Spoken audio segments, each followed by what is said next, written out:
મોરબી જિલ્લા પંચાયતની સામાન્ય સભામાં બાંધકામ અંગેના પરિપત્રનો સત્તાપક્ષ તથા વિરોધ પક્ષ બંને દ્વારા વિરોધ કરાયો.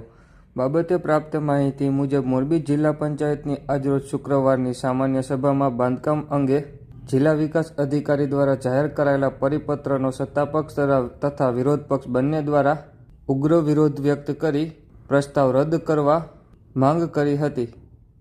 તમામ વિસ્તારમાં જો કે આ પ્રોબ્લેમ છે કે તમારા દ્વારા ડીડીઓસી દ્વારા જે પરિપત્ર જાહેર થયો છે, ગામડે કંઈ બાંધકામની મંજૂરી લેવી હોય તો સક્ષમ અધિકારીની મંજૂરી લેવી પડે. એટલે ગામડેથી અમે તો ડાઉન ટુ અર્થ નેતા છીએ. ચૂંટણી આવે છે, અમારે ક્યાં મોટે ગામમાં જવું, અને આ પરિપત્ર ગુજરાત રાજ્યમાં એકેય જિલ્લા પંચાયતમાં નથી. પ્રમુખ શ્રી તમને ખબર છે, ઉપપ્રમુખને ખબર છે, અને ખાસ તો ડીડીઓ સાહેબ તમને તમારી સાઇનથી આ પરિપત્ર આજે મંજૂર થયો છે કે તમે કર્યો છે. તો આનું કારણ શું? ગામડે ગામડે ભાગલા પડાવવાના, ગામડે ગામડે માથાકૂટ કરાવવાની. આજે સત્તા પક્ષમાંથી મારા પ્રશ્ન ઉપાડવો પડે છે. ખરેખર મને શરમ થાય.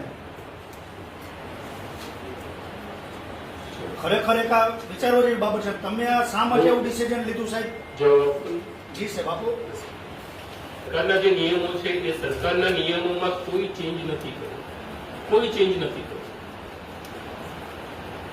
જે પદ્ધતિ અમલમાં બીજા જિલ્લાઓમાં છે, નગરપાલિકામાં છે, મહાનગરપાલિકામાં જે પદ્ધતિ અમલમાં છે એ પદ્ધતિ આપણા જિલ્લામાં લાગુ કરવાની ફક્ત વહીવટી સૂચના છે. વહીવટી સૂચના કયા પ્રકારની સૂચના છે કે ભાઈ કોઈ પણ વ્યક્તિએ બાંધકામની પરમિશન માંગવી હશે તો એમણે ગ્રામ પંચાયતમાં અરજી કરવી પડશે. આ મારા પરિપત્રનું પહેલી સૂચના છે. એમાં કંઈ ખોટું છે નહીં.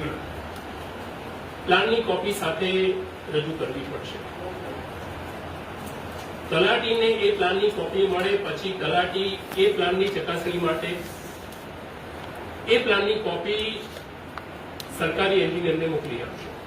સરકારી એન્જિનિયર એ પ્લાન નિયમ અનુસારના છે કે કેમ એની ચકાસણી કરીને પોતાની સરકારી ઇજનેર પોતાની સહી કરીને તલાટીને પરત કરશે.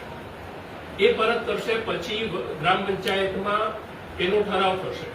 ઠરાવ થશે એટલે એ તલાટી પંચાયતના સભ્ય સચિવની રૂએ એની મંજૂરીનું ઓર્ડર ઇસ્યુ કરશે. આટલી પરિપત્રમાં આ સૂચના છે. આમાં બીજી કોઈ, આના સિવાય બીજી કોઈ વધારાની સૂચના નથી. કોઈ બંધુ નહીં સાહેબ. તમે આજે ગામડે મંજૂરી આપે છે. તલાટી મંજૂરી નથી આપતા, તાલુકા પંચાયતના પ્રમુખ કોઈ નથી આપતું, સરપંચ જ મંજૂરી આપે. સરપંચ આપે સાહેબ, છતાં ગામડેથી આટલો બધો વિરોધ. કદાચ કોંગ્રેસના હોય કે ભાજપના હોય, છતાં પક્ષમાં પ્રશ્ન અને સાહેબ બીજું તો ગુજરાતમાં આટલી જિલ્લા પંચાયત છે, કોઈ ડીડીઓના વિચાર ના આવ્યો. દરેક જિલ્લા પંચાયત ના સાહેબ નથી. દરેક તમે મને એક પરિપત્ર આપો તમારા. મને એક પણ જિલ્લા પંચાયતમાં સરકારી ઇજનેરના સહી સિક્કા વગરના પ્લાન કોઈએ પાસ કર્યા હોય તો મને બતાવો. તમે સાહેબ ગામડે જાવ તો ખબર પડે. જિલ્લા પંચાયતની સ્થાનિક સ્વરાજની ચૂંટણી આવે છે, ગામડે નહીં જઈએ કે અમે. તમે મને બીજા નંબરમાં સાહેબ આ એક ભ્રષ્ટાચારનું ખાનું ખુલ્લું છે. કાઠિયાવાડી ભાષામાં તમને કહું. બિલકુલ નહીં, બિલકુલ નહીં. 110% સાહેબ. હું તમને કહું છું ખેડૂતો હેરાન થશે, ગામડાની પબ્લિક હેરાન થશે આમાં. હું તમને કહું છું ખરેખર અમારે ભાજપમાં તેવી મારે ક્યાંથી સાંભળે છે? છેલ્લા 1 મહિનાથી આ બધા સભ્યો ભેગા થાય છે, કોઈ બોલી નહોતા આવતા. ત્યારે મારે બોલવું પડ્યું છે.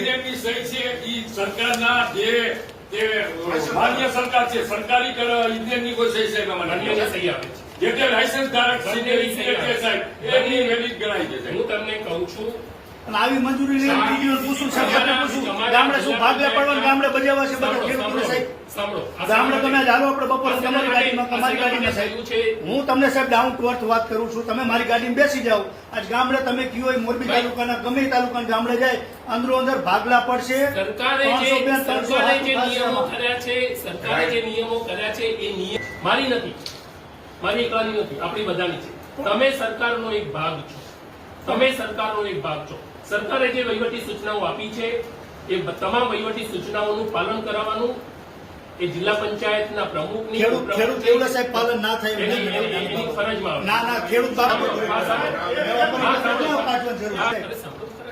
અને મોરબીનું બિલ્ડર એસોસિએશન આપણી પાસે આવ્યું હતું.